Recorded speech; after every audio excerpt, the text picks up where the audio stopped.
할렐루야. 오늘 이 시간 우리가 나누실 하나님의 말씀 시편 107편 4절부터 9절까지의 말씀입니다. 시편 107편 4절부터 9절까지 말씀을 우리 다 같이 한 목소리로 봉독하겠습니다. 그들이 광야 사막길에서 방황하며 거주할 성읍을 찾지 못하고 줄이고 목이 말라 그들의 영혼이 그들 안에서 피곤하였도다. 이에 그들이 근심 중에 여호와께 부르짖음에 그들의 고통에서 건지시고 또 바른 길로 인도하사 거주할 성읍에 이르게 하셨도다. 여호와의 인자하심과 인생에게 행하신 기적으로 말미암아 그를 찬송할지로다. 그가 사모하는 영혼에게 만족을 주시며 줄인 영혼에게 좋은 것으로 채워주심이로다. 아멘. 오늘 이 말씀을 갖고 긍정의 믿음이란 제목으로 우리 다 같이 말씀을 나누겠습니다. 우리가 믿고 섬기는 하나님은 참으로 좋으신 하나님이십니다. 좋으신 하나님을 믿고 의지하고 긍정의 말과 감사의 신앙으로 한평생 살아가시기를 바랍니다. 좋으신 하나님께서 우리의 문제와 아픔을 아십니다. 우리를 위로하시고 도와주시고 동행해 주시는 것입니다. 현재의 상황이 어떠하든지 주 안에서 모든 것이 합력하여 선을 이룰 것을 믿고 믿음으로 전진하시기 바랍니다. 로마서 8장 28절에 이렇게 말씀합니다. 우리가 알거니와 하나님을 사랑하는 자 곧 그의 뜻대로 부르심을 입은 자들에게는 모든 것이 합력하여 선을 이루느니라. 좋으신 하나님을 신뢰할 때 우리는 언제나 승리하는 신앙생활을 하게 되는 것입니다. 우리가 살아가는 이 땅에는 늘 좋은 날씨만 있는 것이 아니라 때로는 천둥 번개가 치는 굳은 날씨도 있는 것처럼 우리의 신앙생활도 항상 평탄한 것만은 아닙니다. 때로는 우리가 감당하기 어려운 힘든 일들이 다가오기도 하는 것입니다. 사막 한가운데서 길을 잃고 방황하는 것 같이 고통스럽고 혼란스러운 삶을 살아야 할 때도 있습니다. 본문 4절 5절에 이렇게 말씀하고 있습니다. 그들이 광야 사막길에서 방황하며 거주할 성읍을 찾지 못하고 줄이고 목이 말라 그들의 영혼이 그들 안에서 피곤하였도다. 사막은 마실 물도 먹을 음식도 쉽게 구할 수 없기 때문에 사람이 생존하기 어려운 지역입니다. 또한 사막은 낮에 120도를 오르내리기 때문에 그곳에서 오랜 기간 머물기가 힘듭니다. 그러므로 사막에서 길을 잃어버린다는 것은 목숨이 위협받는 위험한 상황입니다. 마찬가지로 자신의 힘으로 해결할 수 없는 문제를 만나서 괴로워하는 사람은 사막에서 거주할 곳을 찾지 못해 방황하다가 굶주리고 피곤한 상태로 절망의 밤을 맞이한 사람과도 같습니다. 이러한 사람들의 심정을 시편 13편 1절은 이렇게 표현하고 있습니다. 여호와여 어느 때까지니까 나를 영원히 잊으시나이까 주의 얼굴을 나에게서 어느 때까지 숨기시겠나이까. 인생의 밤은 누구에게나 다가옵니다. 그런데 우리가 기억해야 할 것이 있습니다. 밤을 지나지 않고서는 새벽을 맞이할 수 없다는 사실입니다. 밤이 아무리 어두워도 그 밤을 잘 견뎌내면 반드시 빛나는 새벽을 맞이할 수 있게 되는 것입니다. 우스 땅에 거주하던 의인 욥에게도 인생의 밤이 찾아왔습니다. 그는 동방에서 이름난 큰 부자였습니다. 하나님께서 칭찬하시는 그런 의인이었습니다. 그리고 사랑하는 아내와 아들 7, 딸 3과 함께 행복한 삶을 살고 있었습니다. 그런데 어느 날 갑자기 그의 행복한 인생이 깨어지고 어두운 밤이 찾아왔습니다. 욥은 하루아침에 한 명도 아니고 사랑하는 10자녀를 모두 다 잃었습니다. 게다가 가지고 있던 그 많은 재산마저 싹 다 잃어버리고 말았습니다. 세상 모든 사람들의 부러움을 살 정도로 물질로부터 시작해서 행복한 가정까지 모든 것을 소유하고 있던 욥은 이제 그 손에 남은 것이 하나도 없었습니다. 또한 주위에서는 욥을 손가락질했습니다. 분명히 하나님 앞에 큰 죄를 지어서 벌을 받았을 것이다. 평소에 친했던 사람들도 등을 돌립니다. 신앙적으로도 인정받고 모든 것을 소유했던 욥이 이제는 버림받고 저주받고 죽을 수밖에 없는 인생이 된 것입니다. 그러나 이러한 극심한 고난이 다가왔을 때도 욥은 조금도 하나님을 원망하거나 믿음을 저버리지 않았습니다. 또한 절망하고 낙심의 인생을 포기하지도 않았습니다. 욥기 1장 20절부터 21절은 이렇게 증언하고 있습니다. 욥이 일어나 겉옷을 찢고 머리털을 밀고 땅에 엎드려 예배하며 이르되 내가 모태에서 알몸으로 나왔사온즉 또한 알몸이 그리로 돌아가올지라. 주신 이도 여호와시요 거두신 이도 여호와시오니 여호와의 이름이 찬송을 받으실지니이다. 그러나 모든 것을 잃어버리고 자신의 건강까지 잃어버린 욥의 모습을 보며 욥의 아내는 차라리 하나님을 욕하고 죽으라며 그를 비난하고 떠나버렸어요. 그런데 이러한 절망적인 상황 속에서도 욥은 끝까지 그의 믿음을 지켰습니다. 욥기 2장 10절에 이렇게 나와 있습니다. 그가 이르되 그대의 말이 한 어리석은 여자의 말 같도다. 우리가 하나님께 복을 받았은즉 화도 받지 아니하겠느냐 하고 이 모든 일에 욥이 입술로 범죄하지 아니하니라. 하나님께서는 그런 욥의 믿음을 외면하지 않으시고 결국 그의 건강과 재물과 가정을 다시 회복시켜 주셨습니다. 우리는 이러한 욥의 이야기를 보면서 인생의 밤을 보낼 때 가져야 하는 믿음의 태도를 배울 수 있습니다.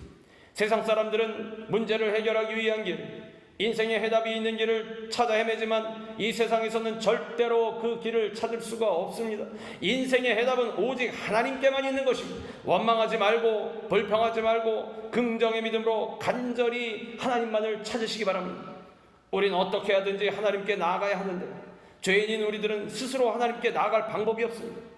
하나님께 나아가는 길은 오직 예수 그리스도 한 분밖에 없는 것입니다. 예수님의 십자가를 붙들어야 우리가 사막의 밤을 잘 견뎌내고 찬란한 새벽을 맞이할 수 있게 되는 것입니다.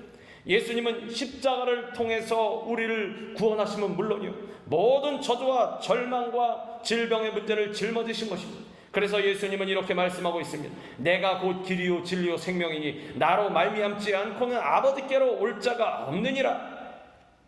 방황을 신앙으로 극복하여서 2016년 브라질 리우 올림픽에서 금메달 5관왕에 오른 미국의 수영 스타 마이클 펠프스의 얘기입니다. 리우 올림픽을 포함해 그가 올림픽에서 딴 금메달이 모두 23개나 됩니다. 그는 올림픽 역사상 가장 많은 금메달을 목에 건 사람입니다. 그런데 이러한 놀라운 성공은 심각한 슬럼프를 신앙으로 극복한 후에 얻은 결과였습니다. 2012년도 런던 올림픽이 끝난 후에 펠프스는 은퇴를 선언했습니다. 그런데 오랫동안 수영만을 해왔던 그였기에 어떻게 살아야 할지 몰라 방황하기 시작했습니다. 오랜 방황 끝에 폭음과 대마초와 도박에 빠져 살게 되었습니다. 설상가상으로 2014년에 음주운전으로 체포돼서 그동안 쌓았던 명성을 하루아침에 잃어버리고 말았습니다. 그는 당시 심경을 이렇게 고백합니다. 음주운전 혐의로 체포된 사건은 가장 비천한 감정이 드는 끝모를 바닥으로 나를 이끌었다. 이 세상은 내가 없는 편을 원한다고 생각했다. 내가 선택할 수 있는 최선의 길은 그저 인생을 끝내는 것이었다. 그때 그를 다시 일어설 수 있게 한 것은 다름 아닌 신앙이었습니다. 오랜 친구가 치유센터를 소개하며 리고렌 목사님이 쓴 목적이 이끄는 삶을 선물한 것이었습니다. 2015년 치유센터에 들어가 이 책을 읽기 시작했는데 4일째 되던 날 은혜를 받고 친구에게 전화를 걸어 말했습니다. 놀라운 책이야. 나를 살렸어. 그렇게 하나님 안에서 인생의 목적을 발견하자 삶이 달라졌습니다. 가는 곳마다 하나님의 목적에 이끌려 살기로 했다고 공개적으로 고백했습니다. 동료 환자들에게 이 책을 자주 읽어주는 바람에 설교자 마이크라는 별명까지 얻게 되었습니다. 이렇게 펠프스는 신앙의 힘으로 슬럼프를 회복한 후에 수영선수로 다시 복귀하게 되었습니다. 올림픽이 시작되기 전 이 소식을 들은 리고렌 목사님은 자신의 SNS에 이런 글을 올렸습니다. 펠프스가 올림픽이 시작되기 전에 영적인 깨달음을 얻어 기쁘고 반갑다. 그가 올림픽 대표 선수라는 것이 자랑스럽다. 그리고 펠프스는 수영선수로서는 환갑이 넘은 나이인 31살의 나이에 브라질 리우 올림픽에서 5개의 금메달을 따면서 전설적인 올림픽 영웅이 되었다는 것입니다. 우리도 인생의 밤을 만났을 때 슬퍼하며 낙심하고만 있으면 안 됩니다. 고난의 때를 새로운 새벽을 맞이할 기회의 때로 만들어야 하는 것입니다. 기도하며 부르짖는 가운데 인내하며 새벽을 기다려야 하는 것입니다. 본문 6절은 이렇게 말씀합니다. 이에 그들이 근심 중에 여호와께 부르짖음에 그들의 고통에서 건지시고 고난의 밤이 아무리 깊고 어두워도 하나님의 도우심을 간구하고 부르짖으면 어둠이 물러가고 축복의 새벽이 다가오는 것입니다. 위기 가운데에서 하나님께 기도하면 하나님께서 도와주시고 우리를 극심한 고통 가운데서 건지시고 모든 대적을 물리쳐 주시는 것입니다. 시편 6편 8절부터 10절은 이렇게 말씀합니다. 악을 행하는 너희는 다 나를 떠나라. 여호와께서 내 울음소리를 들으셨도다. 여호와께서 내 간구를 들으셨으며 여호와께서 내 기도를 받으시리로다. 내 모든 원수들이 부끄러움을 당하고 심히 떨며 갑자기 부끄러워 물러가리로다. 바울은 마게도냐 사람이 도와달라는 환상을 보고 실로와 함께 빌립보 지역으로 건너가서 복음을 전했습니다. 그런데 그곳에서 귀신 들린 여종이 바울의 사역을 방해하는 것이었습니다. 그래서 바울은 그 여종에게서 귀신을 쫓아냈습니다. 그러나 귀신 들렸던 여종의 주인들은 더 이상 여종을 통해서 돈을 벌지 못하게 되자 바울과 실라에게 누명을 씌웠습니다. 바울과 실라는 복음을 전하다가 선의를 베풀었음에도 불구하고 억울하게 붙잡혀 매를 맞고 감옥에 갇히게 되었습니다. 그러나 바울과 실라는 고난의 밤을 만났을 때 불평하지 않았습니다. 실망하거나 낙심하지도 않았습니다. 오히려 바울과 실라는 고난의 밤을 만났을 때 하나님께 감사와 찬송을 올려드렸습니다. 그리고 하나님께 간절히 기도했습니다. 사도행전 16장 25절로 26절은 당시 상황을 이렇게 증언합니다. 한밤중에 바울과 실라가 기도하고 하나님을 찬송하며 죄수들이 듣더라. 이에 갑자기 큰 지진이 나서 옥터가 움직이고 문이 곧다 열리며 모든 사람의 매인 것이 다 벗어진지라. 하나님께서 바울과 실라의 감사의 찬송과 부르짖는 기도를 들으시고 놀라운 역사를 일으키신 것입니다. 하나님께서 지진을 통해 감옥을 흔드셔서 옥문이 열리고 그들을 묶어 있었던 채권을 풀어주신 것입니다. 그런데 바울과 실라를 지키던 간수는 감옥문이 열린 것을 보고 놀라 달려왔습니다. 그리고 도망가지 않고 자신을 기다리고 있는 바울과 실라를 발견하고 깜짝 놀랐습니다. 사도 바울은 구원의 방법을 묻는 간수에게 위대한 축복의 말씀을 선포합니다. 주 예수를 믿으라. 그리하면 너와 내 집이 구원을 받으리라. 이 말씀 앞에 간수가 결단했습니다. 그를 지키던 간수가 회개하고 간수의 온 가족이 예수를 믿게 되었습니다. 간수는 즉시 그들을 데려다가 맞은 자리를 씻어주고 자기와 온 가족이 다 침례를 받은 후에 그들을 데리고 자기 집에 올라가서 음식을 차려주고 그와 온 집안이 하나님을 믿게 되었으므로 크게 기뻐했다는 것입니다. 때로는 억울한 일을 당하여 고통을 받을 수 있습니다. 그러나 하나님은 우리의 기도를 외면하시는 분이 아니라는 것을 기억해야 하는 것입니다. 특히 바울과 실라같이 주님의 일을 하다가 어려운 일을 당했을 때 억울해하고 원망하는 것이 아니라 하나님께 찬양하고 기도하면 하나님께서 반드시 우리를 도와주시고 그 어려움을 통해서 더욱 좋은 일을 이루어 주시는 것입니다. 그리스도인들은 고난을 당할 때 바울과 실라와 같이 긍정의 믿음을 갖고 범사에 감사하며 하나님을 찬양하고 하나님께 기도해야 합니다. 그러면 그 고난이 우리를 해하지 못하고 오히려 신앙생활의 영양제가 되어서 믿음이 더 자라나게 하는 것입니다. 결국엔 모든 것이 합력하여 선을 이루게 되는 것입니다. E.M. 바운즈 목사님은 이렇게 말합니다. 고난의 때에 드리는 기도는 우리의 영혼을 하나님의 뜻에 온전히 복종시키고 운명에 대한 우리의 불평을 종식시키고 반항과 원망과 같은 태도를 중단할 수 있게 도와준다. 하나님이 생각하시는 고난의 결과는 항상 선하다. 고난이 좋은 결과를 낳지 못하는 것은 기도하지 않았거나 믿지 않았거나 또는 두 가지 이유 모두 때문이다. 이처럼 고난이 축복이 되느냐 재앙이 되느냐는 그것을 받아들이는 영혼의 태도에 달려있다. 고난은 그것을 받아들이는 사람의 반응과 태도에 따라 축복이 되기도 하고 저주가 되기도 한다. 하나님의 은혜는 우리가 간절하게 부르짖어 기도하며 감사와 긍정의 믿음으로 전진해 나갈 때 임하는 것입니다. 기도할 때 안전한 성읍이 되시는 하나님께 나아갈 수 있는 것입니다. 본문 7절은 이렇게 말씀합니다. 또 바른 길로 인도하사 거주할 성읍에 이르게 하셨도다. 하나님은 우리의 모든 문제를 이해하시고 우리를 찾아와 주시는 것입니다. 우리 주님은 우리 마음의 소원을 하시고 들어주시는 분이십니다. 또한 하나님은 좋은 것을 주시되 풍성하게 주시는 분이십니다. 예수님께서 보리떡 5개와 물고기 2마리로 약 2만 명 이상의 사람들을 먹이실 때 모든 사람이 배부르게 먹고도 12바구니가 남도록 풍성한 기적을 베풀어 주셨습니다. 우리가 하나님과 동행하기만 하면 이러한 풍성함을 누릴 수 있는 것입니다. 우리가 예수님의 십자가 앞으로 나아가기만 하면 영혼이 잘됨 같이 범사가 잘되고 강건하며 생명을 얻되 넘치게 얻는 놀라운 축복을 허락해 주시는 것입니다. 때때로 우리의 삶에 문제가 다가오면 하나님이 정말 좋으신 분인지 의심하게 됩니다. 하나님이 좋으신 분이라면 왜 나에게 이런 일이 일어났냐고 따지며 하나님께 원망 불평을 하게 됩니다. 그러나 우리는 다윗이 삶에서 만난 수많은 고난들을 어떻게 극복하고 놀라운 축복의 주인공이 되었는지 기억해야 합니다. 다윗은 그의 삶이 평안할 때나 괴로울 때나 하나님께서는 좋으신 하나님이라는 사실을 굳게 믿었습니다. 그리고 목자 되신 하나님만 따라가면 결국 원수 앞에서도 평안을 누리고 풍성한 상급을 받게 될 것을 믿었습니다. 다윗은 시편 23편 4절부터 5절에 이렇게 고백하고 있습니다. 내가 사망의 음침한 골짜기로 다닐지라도 해를 두려워하지 않을 것은 주께서 나와 함께 하심이라. 주의 지팡이와 막대기가 나를 안위하시나이다. 주께서 내 원수의 목전에서 내게 상을 차려주시고 기름을 내 머리에 부으셨으니 내 잔이 넘치나이다. 우리는 예수님의 십자가 공로로 하나님의 자녀가 되었습니다. 하나님께서 우리에게 좋은 것을 주시는 것은 하나님께서 우리의 아버지가 되시기 때문입니다.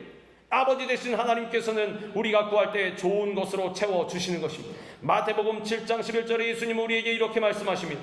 너희가 악한 자라도 좋은 것으로 자식에게 줄 알거든 하물며 하늘에 계신 너희 아버지께서 구하는 자에게 좋은 것으로 주시지 않겠느냐. 그러므로 주님의 은혜를 의심하지 말고 믿으시기 바랍니다. 무엇이든지 기도하고 구하는 것은 받은 줄로 믿으시기 바랍니다. 그러면 반드시 그대로 되는 것입니다. 우리는 한평생 주님의 은혜에 감사해야 합니다. 넘치는 감사로 나갈 때 풍성한 은혜가 임하게 되는 것입니다. 하나님께서 하나님의 때에 가장 좋은 것으로 우리에게 채워주시는 것입니다. 본문 9절은 이렇게 말씀합니다. 그가 사모하는 영혼에게 만족을 주시며 줄인 영혼에게 좋은 것으로 채워주심이로다. 늘 믿음으로 기도하여 성령 충만 받고 감사와 긍정의 믿음으로 전진해 나가시기 바랍니다. 예수님 안에서 나는 할 수 있다. 예수님 안에서 나는 잘된다. 예수님 안에서 나는 성공한 사람이다. 긍정적인 말로 나의 입술과 마음을 채울 때 하나님은 그 믿음의 고백에 힘을 실어주시고 믿음의 선포대로 기적이 일어나게 만들어 주시는 것입니다. 고아의 아버지 조지 밀러는 청소년 시절 동네에서 불황자였습니다. 아버지의 돈을 훔치고 거짓말을 일삼고 친구와 어울려서 유흥업소와 경찰서를 자기 집처럼 들락거리다가 결국 교도소를 다녀오기도 했습니다. 그런데 그는 동네 목사님의 긍정적인 말을 듣고 인생이 바뀌었습니다. 조지, 나쁜 버릇을 하루아침에 고칠 수는 없지만 하나님은 한번 택한 자녀를 절대로 버리지 않으신다. 낙심하지 말고 노력하면 넌 반드시 훌륭한 사람이 될 거야. 말에는 인간의 자아상을 변화시키는 놀라운 능력이 있습니다. 잘한다, 수고했다, 네가 최고다, 너는 무엇이든지 할 수 있다. 이런 긍정적인 말은 그 사람의 잠재력을 일깨워 주는 것입니다. 다혈질이고 기분에 따라 왔다 갔다 하는 심성을 가졌던 바람에 흔들리는 갈대란 뜻의 이름인 시몬에게 예수님은 긍정적인 이름인 반석의 의미를 가진 베드로로 불러주셨습니다. 그래서 결국 베드로는 초대교회의 수장으로서 성경을 집필하고 나가서 복음을 전할 때 한 번에 3,000명이 회의하고 돌아왔으며 안전뱅이를 일으키고 그리스도를 위해 순교의 길을 걸어가는 능력의 사도로 쓰임 받았던 것입니다. 너는 중요한 사람이다. 너에게는 무한한 잠재력이 있다. 너는 반드시 성공할 것이다. 이러한 가능성을 키워주는 긍정적인 말은 위대한 꿈과 소망을 불어 넣어주시는 것입니다. 인간은 말을 만들고 말은 인간을 만듭니다. 말은 자신을 드러내는 것이고 어떤 말을 선택하느냐에 따라 인생의 미래가 달라집니다. 부정적인 말을 버리고 긍정의 말을 해야 하는 것입니다. 이사야 3장 10절에 이와 같이 말씀하고 있습니다. 너희는 의인에게 복이 있으리라 말하라. 그들은 그들의 행위의 열매를 먹을 것이며. 세상에서 들려오는 소리는 절망적이고 비관적이고 부정적이고 지극히 인본주의적입니다. 그러나 우리 그리스도인은 항상 성령이 말씀하시는 바에만 귀를 기울여야 합니다. 성령님은 긍정의 영이십니다. 우리는 우리와 함께 하시는 능력의 성령 하나님만을 바라보고 성령님의 말씀에 순종하고 어떤 상황에서도 기뻐하고 즐거워해야 하는 것입니다. 다윗과 같이 범사의 하나님으로 인하여 기뻐하고 하나님을 찬양할 때 좋으신 하나님은 자녀의 모든 간구에 응답해 주시는 것입니다. 여호와를 기뻐하라. 그가 내 마음의 소원을 내게 이루어 주시리로다. 어떤 문제와 어려움을 당해도 절대로 낙심하지 말고 기도하고 감사하고 찬양함으로 모든 어려움을 이겨내시기 바랍니다. 좋으신 하나님께서 언제나 우리와 함께 하시는 것입니다. 주님 곁에 가는 그날까지 긍정의 말로 믿음을 고백하고 말씀의 순종함으로 인해 예비된 놀라운 축복을 받아 누리는 우리 모두가 되기를 주님의 이름으로 축원합니다. 기도하겠습니다. 사랑과 은혜와 자비가 무한하신 주님 감사합니다. 우리에게 찾아오는 어려움과 고난으로 인해 절망하고 쓰러지는 것이 아니라 고난 중에도 감사하며 찬송하고 부르짖어 기도하는 우리가 되게 하여 주시옵소서. 항상 긍정적인 말을 하고 우리를 위해 십자가를 지신 예수님을 믿고 의지할 때 입술과 행동으로 증명하는 믿음의 열매를 거두는 우리 모두가 되게 하여 주시옵소서. 예수 그리스도의 이름으로 감사하며 기도드리옵나이다. 아멘.